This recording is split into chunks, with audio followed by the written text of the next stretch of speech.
Morning, Rabbi. Good The Erev. 31st of May, this is Rabbi Furst, Parsha Hashavua with Rashi Bechukosai. Good morning, Roy. Good morning, Lou. As Lou Morning. mentioned, this is Rabbi Shlomo Furst here, Shiva Samadavshi, here in Yerushalayim, here of Zoom. Erev Shabbos, Parshas Bechukosai, Shana Tavshin Pei Dalet. Okay, Morning, let's start. Mitzvah Parsha. This is your Bar Mitzvah Parsha. I had a double one though. Okay. You only have to read one Haftorah though, right? Yes, I did. I did both and did both Parshiot and the Very Haftorah. good. Almost. All right. Anyway.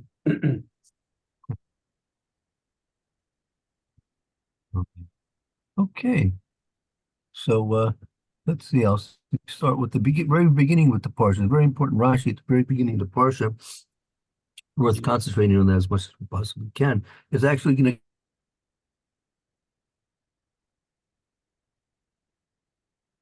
40 days if you remember the Gemara in Menachos. But we'll see. I'll try and relate that with it. What we're relating during the rest of the week. How that relates a bit. Yeah.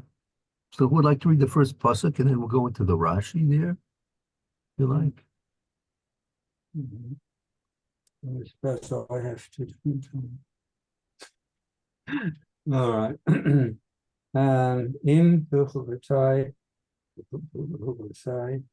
Tarecho Ve'es Mitzvosai Tishmaru Va'asisem Asam.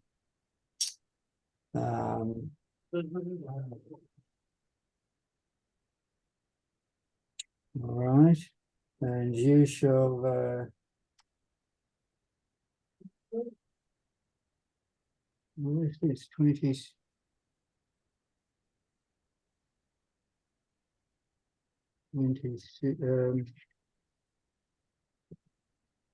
The Parsha starts over with the word im. I mean, this is a conditional. Yeah, I've got there. A conditional statement. Right? Yeah, the third possible starts off. Excuse me? Starts off with the third possible. Gimel. Yeah. Well, that number, those numbers aren't Jewish numbers. Okay. We didn't put those numbers in. The ones who printed the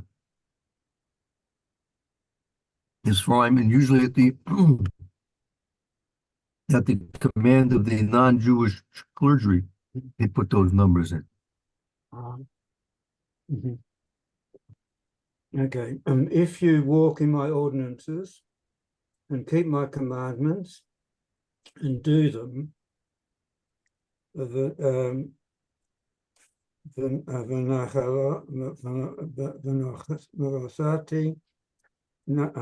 nishmachem be'itom v'nosano ba'aretz yevula v'etz asordeh yeten periah. Then I will give you rain its season, and land shall yield its produce, and the trees in the field shall yield their fruit. Do you want me to continue that or go to the Rashi? Right. Sorry, what do you want me to do? Go to the Rashi, please. Yeah. Rashi, okay. The Rashi where's good find it? Well, let's try to find it.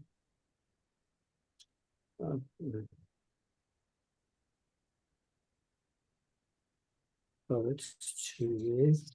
So where's 3? It says 3? Rashi's there, number 3. Yeah, I've got it, right. Telcho, telcho. If you walk in my ordinances, right. One might think that this denotes the fulfillment of the commandments. But when Scripture states, "And you shall keep my commandments and do them," it is plain that in this passage there is mention of the fulfillment of the commandments. How then must I explain im Bechukosai telchu, im Bechukosai telechu, as an admonition that you should study the Torah laboriously, V'im mitzvahs tishma'u, and take heed of my commandments, and study the Torah laboriously with the intention to take heed to fulfill its teachings. As he said in Deuteronomy 5:1, "Ye shall learn them and take heed to do them." And then I'll give you rain in its season. Do I stop here? Go ahead, good, very good. And then I will give you rain in its season, at times when the rain is seasonable, at such moments when people do not usually go out on journeys, as for instance in the nights preceding Shabbos, Friday nights, says Sifra. Compare that with Tanis 23a. For Eitz Hasadeh, and the trees of the field shall yield their fruit. This refers to the wild trees, and even these trees will bear fruit in the future. Also Sifra. So let's stop here for a minute. So what Rashi originally said, right, going to the you might think that if you're just reading excuse me, I'm sorry. everything okay? Yeah, I thought I logged out, but I didn't. Oh no, no, you're still with us. We're both. Thank you. Yeah. Okay. If you would just read the psukim, you would come to the conclusion with the words that means the following in the ordinances of the chukim of Hakadosh Baruch Hu. That's mitzvah tishmeru. So then, but then, if that's the case, what does it mean? My mitzvahs, you tishma, I would say observe, right? You go with my decrees and you observe my mitzvahs. But then, what does it mean by sisam also? At the end, these words are extra. What does it mean by sisam also?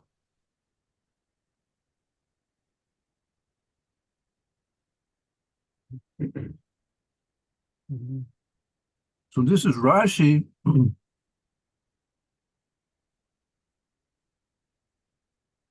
coming to explain this point, that the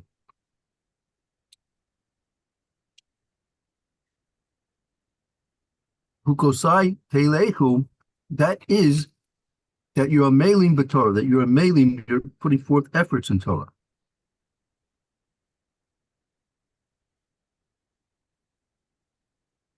Not that you're following the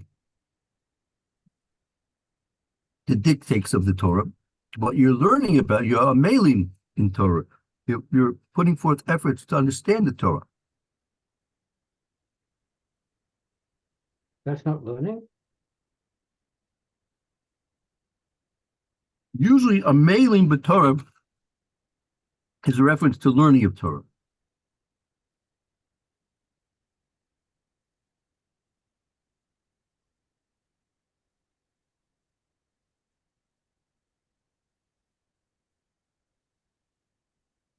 And so I'll tell you the Maharal Prague explains as follows, that mitnei shekasav v'torah b'lashon halicha. That's right. Im bechukosai telechu, an expression of going. He says, the moral, ki ha'halicha yesh bo torach v'amol. When you're going somewhere, that usually involves effort and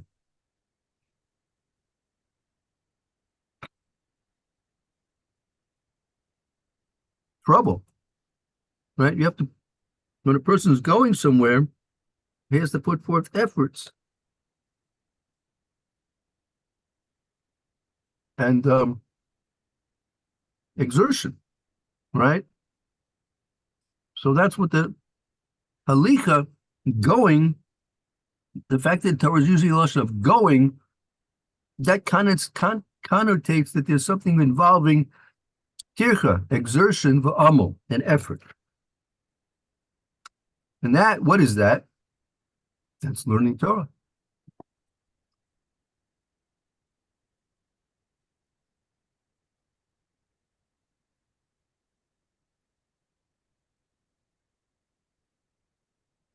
Mhm.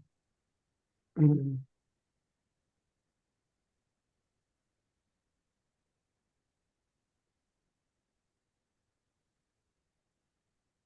Okay. Mhm. And now, if the es mitzvosai tishmaru, now my mitzvahs you shall observe. Rashi goes even further now, says, "Amelim b'torah almanas lishmor l'kayim." You're putting forth efforts in your learning of Torah in order that you observing and to fulfill those mitzvos.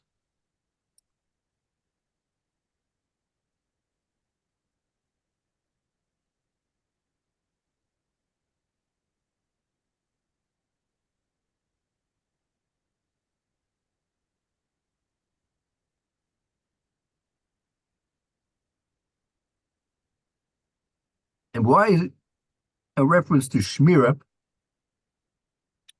How does Shmira come into play over here? The Maharal explains when a person's going to learn on the condition lasos, almanas lasos, he's going to be shomer the Talmud b'toch libo. He's going to be careful to keep the Torah b'toch libo. Kadei l'kaimoso b'maisa. Because if you're not going to be careful to learn and understand and to remember Torah properly, you're not going to be able to fulfill it properly. So if his goal in learning Torah is to fulfill the Torah, he's going to try and keep his best and do his best to remember and to watch over it.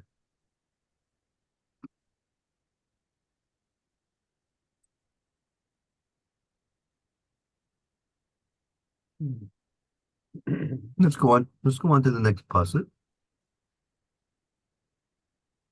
Where is it? Hey, is it? Huh? Or is it? It's hey.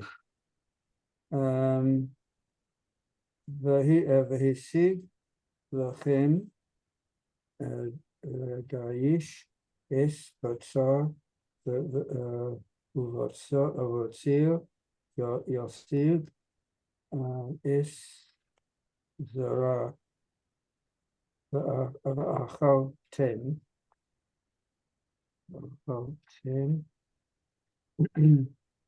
lach machem los savar v'yoshav ten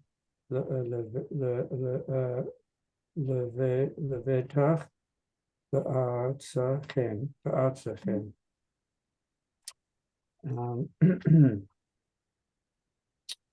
So give you rain in its season, the land shall yield its produce, the trees of the field shall yield their fruit.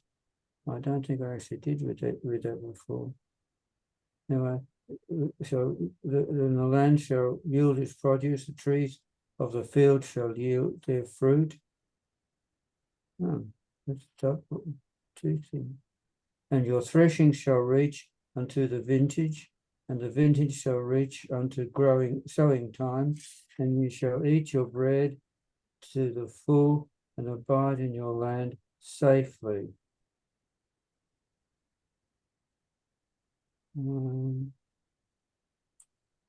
What's that mean? Let's see. Let's review that. What's going on here?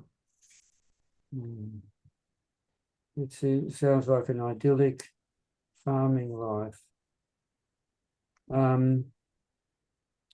Will give you rain in its season, and land shall yield its produce.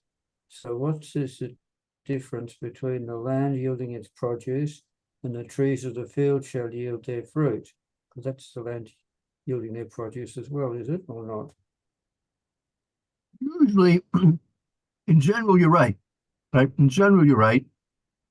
But usually produce is more of those things which are growing like wheats, grains,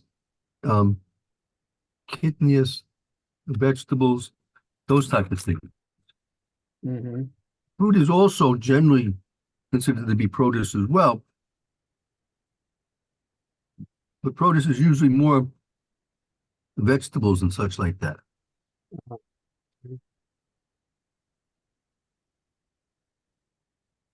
And your threshing shall reach unto the vintage, and the vintage shall reach unto sowing time. What's vintage? Threshing shall reach unto the vintage. Don't know. Vintage, it's referring to the grape harvest. To the what? Oh, the grapevine, right? Grape harvest. Grape harvest. So your threshing shall reach. So the threshing of the grain shall continue until the time to harvest the vine, is it? Right. And the vine shall reach until the next sowing time, I suppose. And the harvesting of the vine shall reach unto the sowing time. So it must be the next sowing time, because that sowing time is finished now with the reaping time of the vintage of the wine.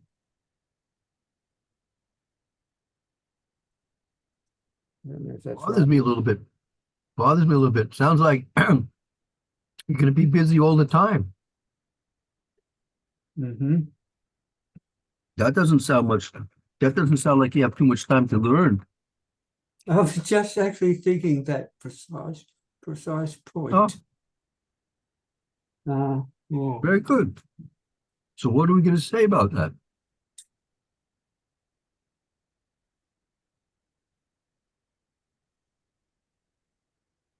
Well, they could have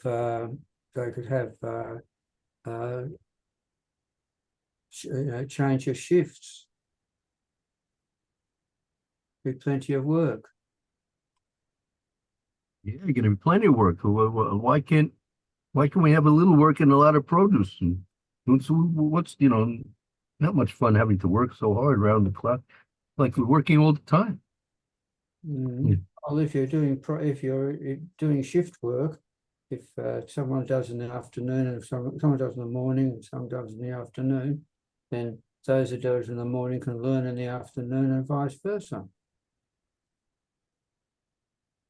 Unless they are people who don't need to learn, like non-Jews, but you can't vine.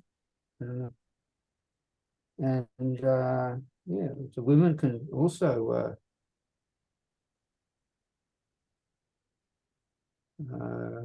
reap the harvest, can't they? I guess they could. They I'm do. wondering about two things. Number one, it says in Bechukosai telechu.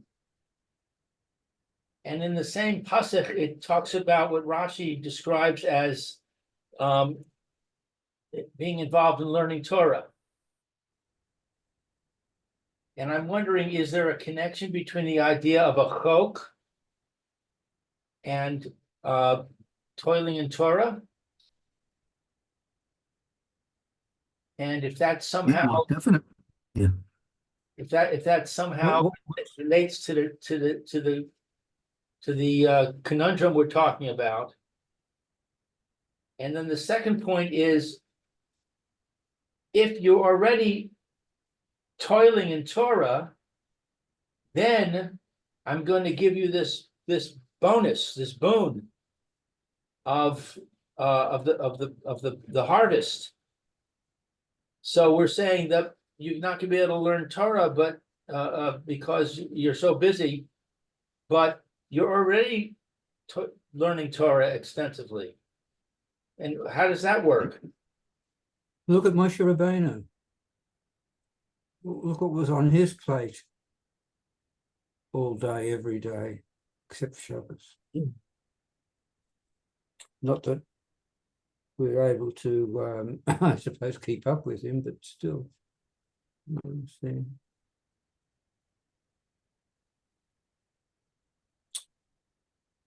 We could have miracles, I suppose, with time. How would the miracles help out, Ruud? Would the miracles would be such that you could do what you need to do in a shorter time in harvesting and leaving more time for the study, or the time that you're studying can be drawn out without anybody noticing.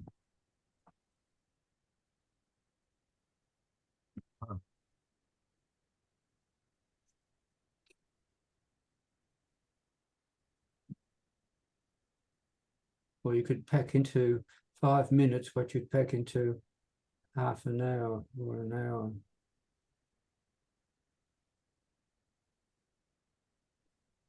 Of study. Could be.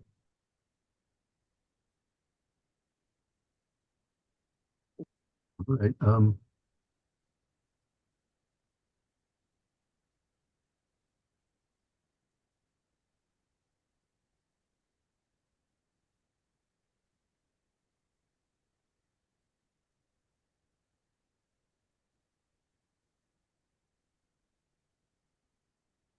I don't see any Huh? real explanation about this.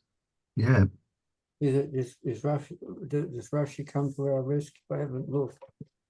My impression is not exactly. No. What does he say? Where does he say it? Mm. Um,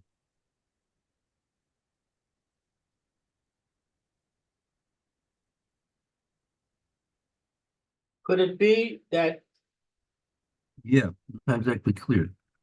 in order to learn the chukim, you need a miracle, because they're beyond our ken, they're beyond our ability to learn them. Right. So you've already got a miracle happening here with the learning. And maybe that's the answer to the conundrum, that miraculously you're able to handle the harvest and also keep learning.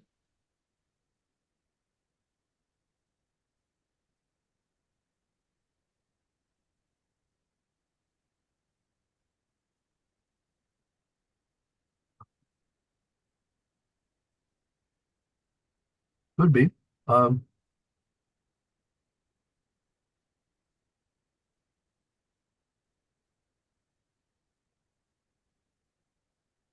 Let's see. Maybe you learn in the rest time that you spend half an hour exerting your energy and spend half an hour recuperating over a Talmud. Then going another half an hour of energy and another half an hour of Talmud. Or maybe Instead you of don't sitting need there sleep. and drinking and talking. What? Maybe you don't need sleep. I I That'll be don't know. great. I don't know about that. You're working on the farm during the day, and you're learning all night. You want Shavuos all the time, do you? That would be wonderful, wouldn't it, Roy? Permanent Shavuos? No. Your body needs rest. You You need don't like sleep Shavuos? physically. What? You don't like Shavuos? Did I say that? I think so. I said your body needs sleep. Well, I'm saying it's a miracle. Mm-hmm. I mean, Moshe Rabbeinu went for 40 days and 40 nights without any sleep. Mm-hmm. That's Moshe Rabbeinu and Hashem's relationship. And Yaakov Avinu went for 14 years without sleeping. Oh, well. Well, what can I say?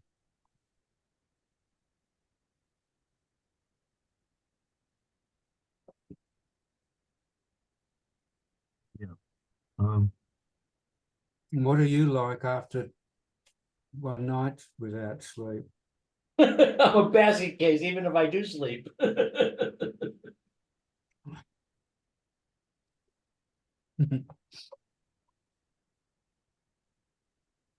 right, let's go to the next pasuk. All right. We haven't resolved anything there, have we? All right. No, The next pasuk is 7. Yes. 6 is about peace in the land, and you shall lie down, and none shall make you tremble. Oh, I didn't read the whole pasuk in English. And I will give peace in the land, and you shall lie down, and none shall make you tremble. And I will rid the evil beasts out of the land, neither shall a sword pass through your land. Okay. Now 7, saying. what's the ride? Do we see Rashi here? I don't know. 6. Yeah, Rashi number 6. Yeah, and I will give peace in the land. Perhaps you will say, says Rashi, well, there is food and there is drink, but if there is no peace, then all this is nothing. Scripture therefore states that after all these promises, I will give peace in the land. Hence, we may learn that peace counterbalances everything. In a similar sense, it states, who maketh peace and creates all things. V'harev lo etavo. What's this word? Bartzachem. Is that right? Neither shall the sword pass through your land. Neither shall the sword pass through your land. Surely it is unnecessary to say that the enemies will not enter your land to war, since this is implied in Tatsir Shalom Eretz. But pass by way of your land on their march from one country to another to wage war. Gain Sifra. Right, in those days, they didn't have aerial warfare. If you wanted to attack an enemy, you'd have to get over to their borders, right? And the only way you're going to get over to their border is by marching over there. So here the pasuk is assuring us, the Torah of war is promising us even that our land, Eretz Yisrael, wouldn't even be used for a passage of other armies to fight their enemies.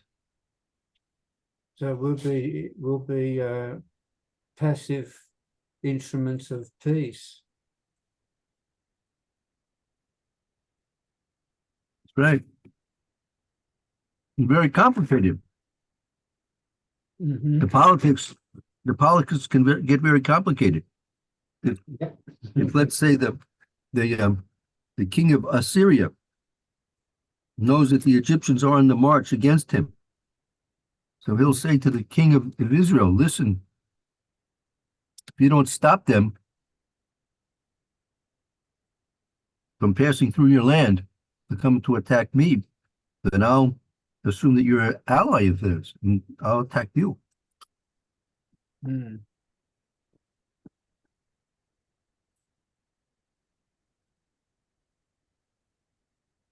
So this blessing avoids all that problem. Mhm. Hashem just doesn't permit it, and that's that. Right. Okay, let's continue on. Oradafetim es avechem v'nafalu lifneichem lechorev.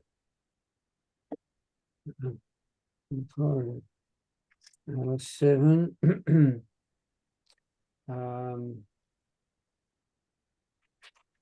Seven. And ye shall pursue your enemies, and they shall fall before you by the sword.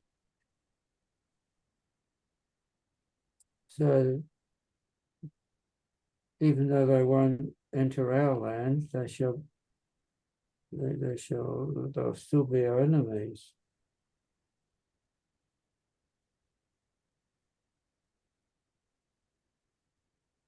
Oh, so this is an additional blessing.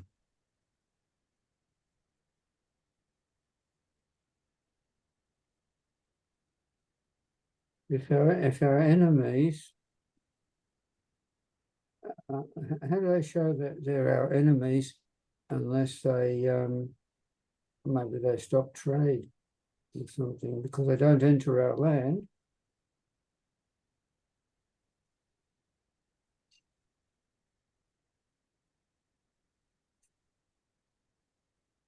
And maybe they hurt us diplomatically or by interrupting trade, attacking travelers from the citizens of our citizens. But none of this is in the land itself. Right. This is all a consequence of other things happening. Ches, Yes, please. Verodafu Mikem, not Mikes, Misha, Maya, Umaa, Mikem,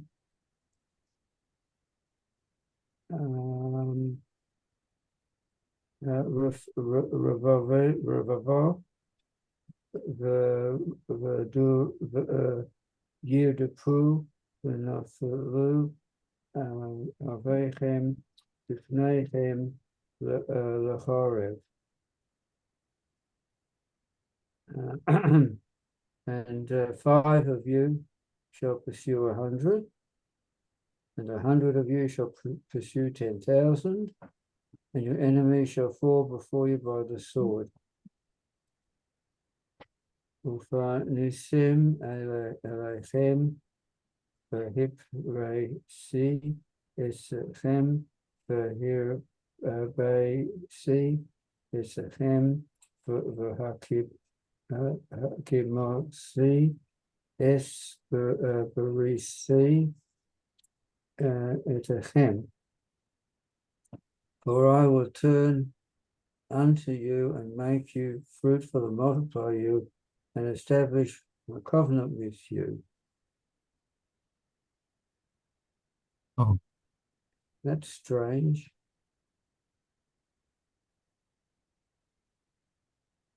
why? How? What?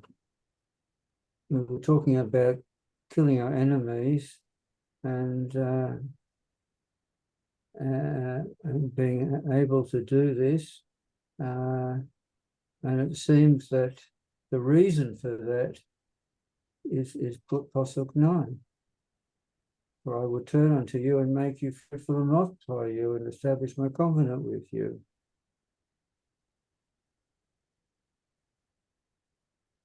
Sounds You're like right. sounds like you all right. So when you mature, you're that might make a bit of sense, but turn unto you and make you fruitful. We've got all these children, and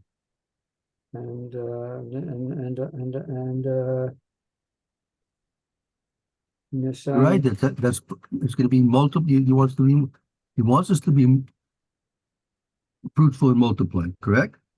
yes, but that doesn't mean you can pursue your enemies, because at some point you're not capable of doing that. You're too young.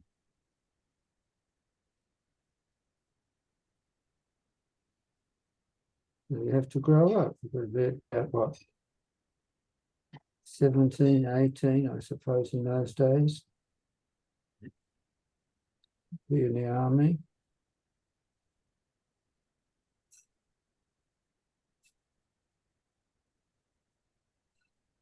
And it seems like that you're multiplying, being fruitful and multiply in order to battle, rather than in order to work the land, take care of the land, and to learn, rather than that you're being born to battle. Sounds like it at first reading. I see. I'm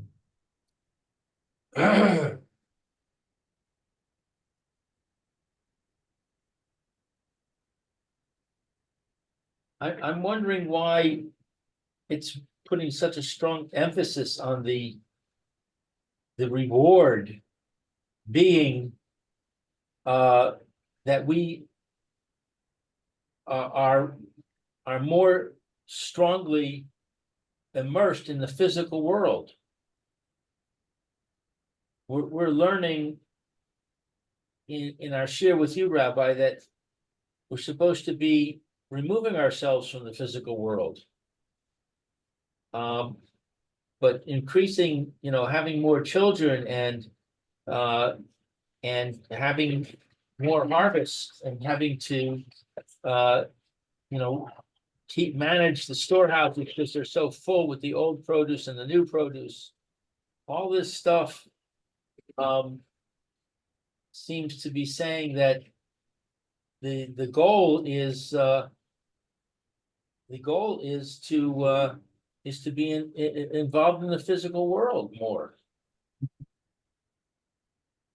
So this is precisely the point I wanted to emphasize here. When we have to realize that the Klal Yisrael is made up of various different components. Not everybody's the same, and not everyone is able, for a greater or lesser extent, to serve Hakadosh Baruch Hu in the same way. So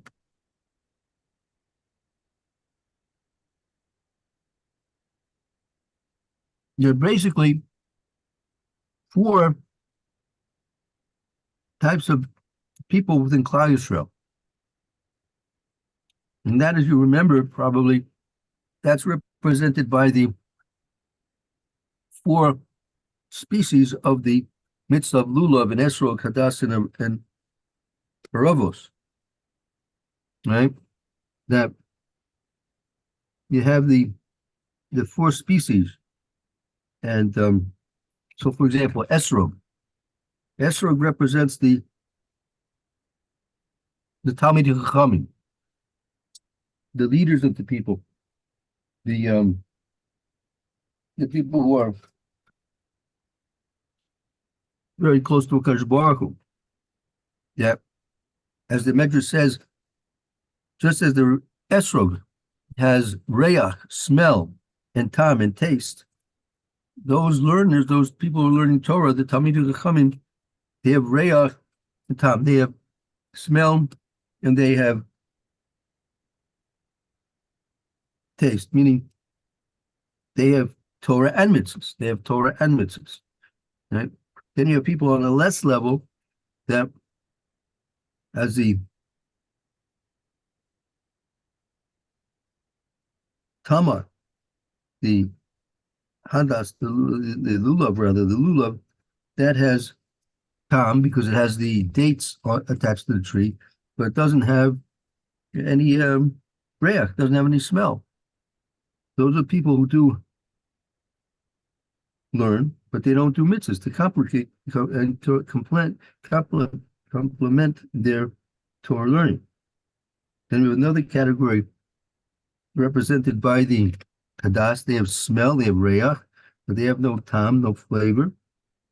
Those are people who are involved with mitzvahs, but they are not involved with keeping the Torah sufficiently. Right? And then finally you have the Ravos.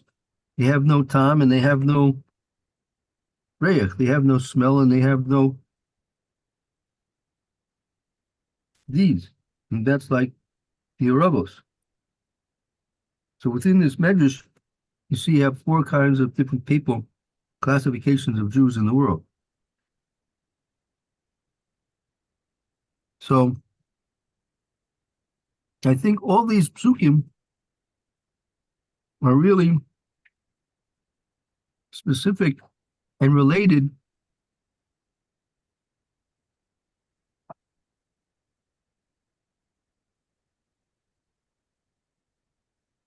to the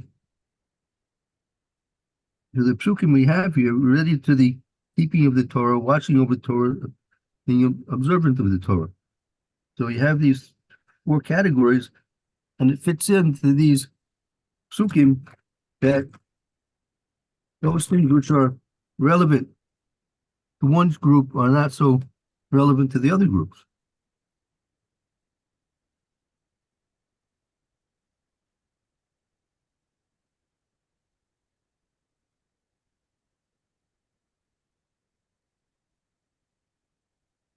So, for example, you have the first pasuk, especially with Rashi's commentary, that's clearly referring to the Talmidei Chachamim. Those people can learn and explain Torah. Then you have those which are involved with working the land.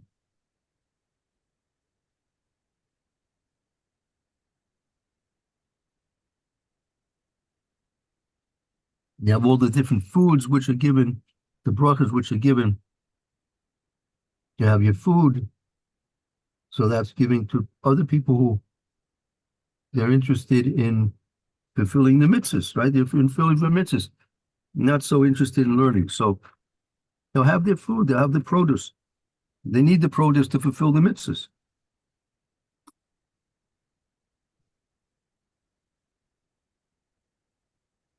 Have to have luv and esrog, wheat for matzahs.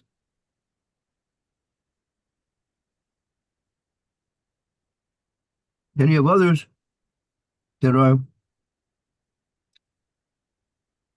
interested in protecting Klal Yisrael. Like you have the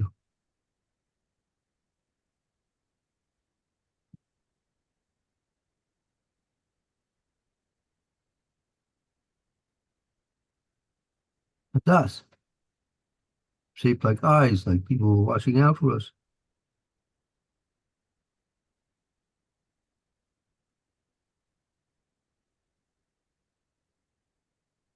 I think that's the way these psukim line up a bit.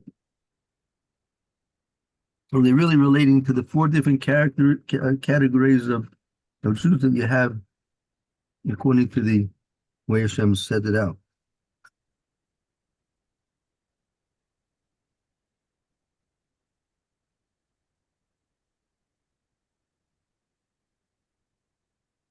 Let's just we have a couple of minutes. Take a look at the 12th pasuk.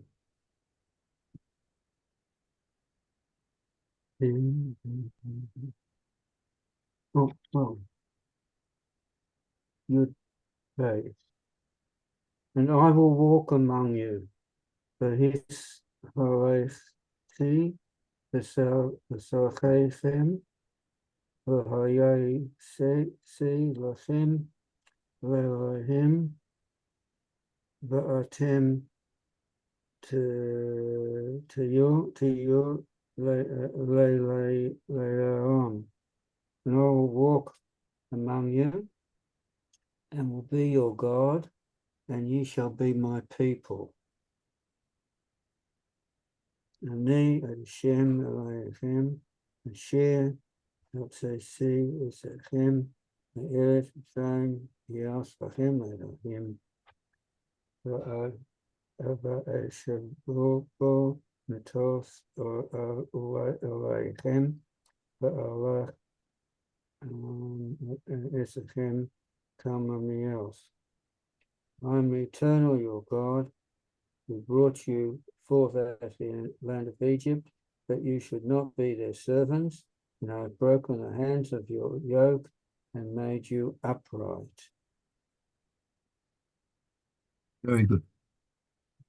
What's being upright all about here? Why do you have to be upright?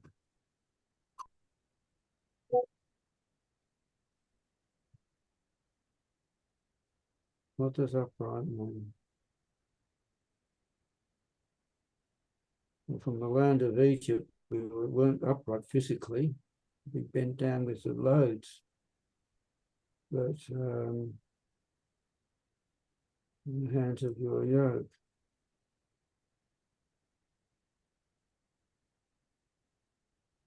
Oh, the bands of your yoke. I said hands. The bands of your yoke. Broken the bands of your yoke.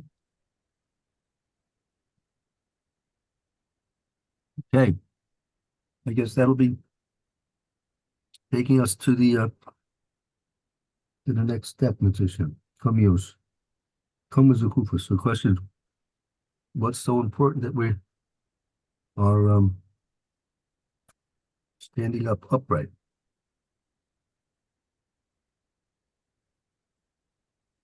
And make you go upright. Is it coercion?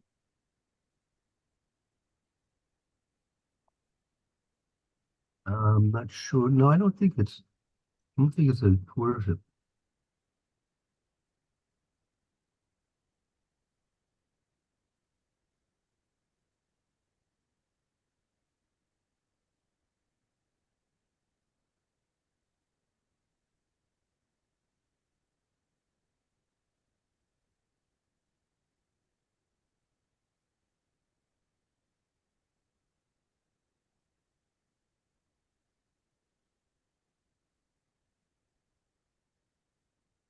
Did we read the Pesukim in between all that we read before? Is that going to? Yeah. I think just the one pasuk we skipped over there. Pasuk Yud, I think we skipped over. Yeah.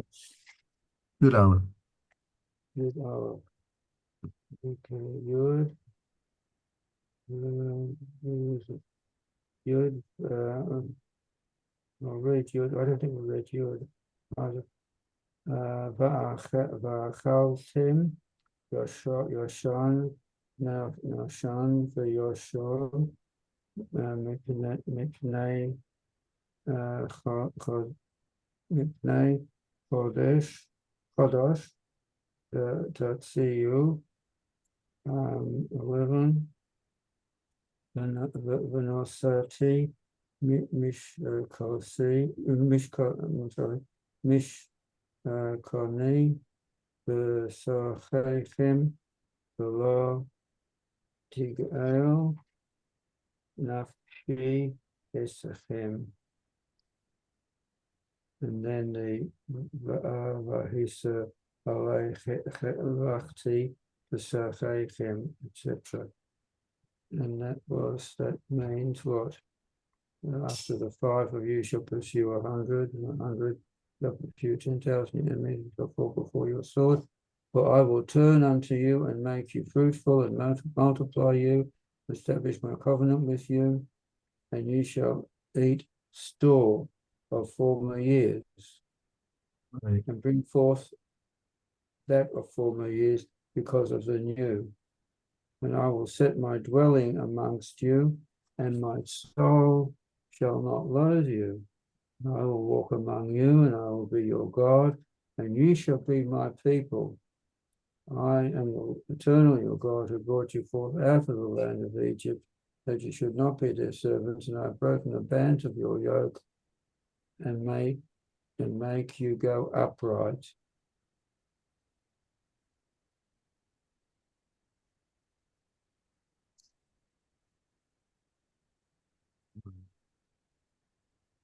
This is forging an alliance with us. Hashem, forging an alliance with us.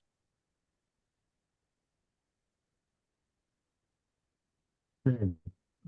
Yeah, we need to work that out a bit better. Coming meals.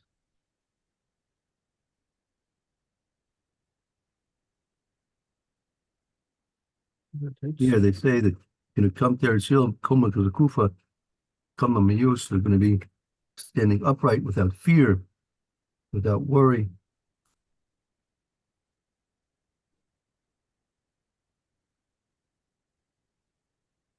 Where does it say, make us not ashamed? Where does it say that? Where's that line? We say it every morning. Right. It's also involved here, right? And maybe that's to do with it.